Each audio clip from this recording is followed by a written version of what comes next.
Unidad 23. Contrato de fianza. El contrato de fianza está estipulado en el artículo 1456 en adelante de nuestro Código Civil. El artículo mencionado trae una definición con respecto a lo que es un contrato de fianza, diciendo que por el contrato de fianza una parte se obliga accesoriamente respecto de la otra a cumplir la obligación de un deudor de esta. La promesa de fianza solo produce efecto si es aceptada. Bueno, en términos un poco más simples, podemos decir que es un contrato por el cual un tercero, que toma el nombre de fiador, garantiza una deuda ajena y se obliga hacia el acreedor a satisfacerla en caso de que el deudor no lo hiciere. Eso es el contrato de fianza. ¿Quiénes son las partes del contrato de fianza? Bueno, las partes son el fiador y el acreedor de la obligación que se garantiza. Ojo, el deudor principal no forma parte del contrato. En cuanto a los caracteres del contrato de fianza, tenemos que el contrato de fianza es un contrato formal y solemne, dado que si no se lo hace por escrito y en forma expresa, no tiene validez el instrumento. Es consensual porque con el acuerdo de voluntades produce efectos jurídicos. Es gratuito, dado que el acreedor no se obliga con respecto al fiador, aunque la relación entre deudor principal y fiador puede originar alguna prestación de este, como generalmente ocurre con la fianza mercantil, cuando un banco o una compañía de seguros presta caución a favor de un tercero por el fiel cumplimiento del contrato, modalidad muy en boga en nuestros días para afianzar las grandes obras. Otra de las características es que es accesorio, porque depende siempre de una obligación principal. Y es subsidiario, porque la obligación del fiador nace como consecuencia de la falta de cumplimiento por parte del deudor principal.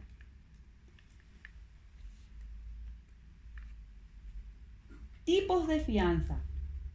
El artículo 1457 del Código Civil establece que la fianza puede ser convencional o legal. Cuando sea impuesta por la ley, el fiador debe estar domiciliado en el lugar del cumplimiento de la obligación principal y ser abonado por tener bienes raíces conocidos o por gozar en el lugar de un crédito indisputable de fortuna. Los jueces pueden admitir en vez de ella prendas o hipotecas suficientes, dice el artículo. Bueno, ¿qué es lo que se entiende por este artículo? Se entiende, o podemos hacer el siguiente comentario. El juez, al admitir una garantía real, limita la responsabilidad del fiador judicial o legal hasta el valor de la cosa gravada en prenda o hipoteca. Esos bienes deben estar exentos de embargo o de cualquier otra restricción para que el acreedor pueda estar garantizado suficientemente respecto de la obligación del deudor. La fianza legal es la impuesta directamente por la ley para asegurar el cumplimiento o la gestión de ciertos cargos o encargos. A algunos administradores de entes financieros públicos se les exige la fianza legal. Ahora, ¿quiénes pueden ser fiadores? En el 1458 del Código dice: pueden ser fiadores todos los que tienen la libre administración de sus bienes. ¿Y quiénes no pueden ser fiadores? No pueden serlo. La misma norma dice que los menores emancipados, aunque obtengan autorización judicial, no pueden ser fiadores. Tampoco pueden ser las asociaciones de utilidad pública y las fundaciones, ni los padres, tutores y curadores de incapaces en representación de estos, aunque sean autorizados por el juez, tampoco los administradores de sociedades, si no tuvieran poderes especiales para afianzar, y quedan incluidos entre ellos los de sociedades anónimas. Los mandatarios a nombre de sus mandantes tampoco pueden ser fiadores si no tuvieran poderes especiales. Y dice también el artículo que no pueden ser fiadores el cónyuge administrador bajo el régimen de la comunidad de bienes sin la conformidad del otro. Bueno, esta enumeración que nos trae la presente norma debe entenderse como taxativa, por ser ella restrictiva de la capacidad. En el inciso A del artículo vemos que los menores emancipados no pueden ser fiadores, y es una de las pocas limitaciones a la capacidad del emancipado que enumera nuestro actual código. Respecto de las de las asociaciones de utilidad pública y de las fundaciones, es obvia la prohibición, dado que si esas asociaciones tienen por finalidad obras de bien común, no sería razonable que sus administradores comprometan su patrimonio en operaciones ajenas al objeto de su constitución. El inciso C trae una prohibición terminante respecto de los representantes necesarios, como lo son los padres, tutores y curadores de los incapaces.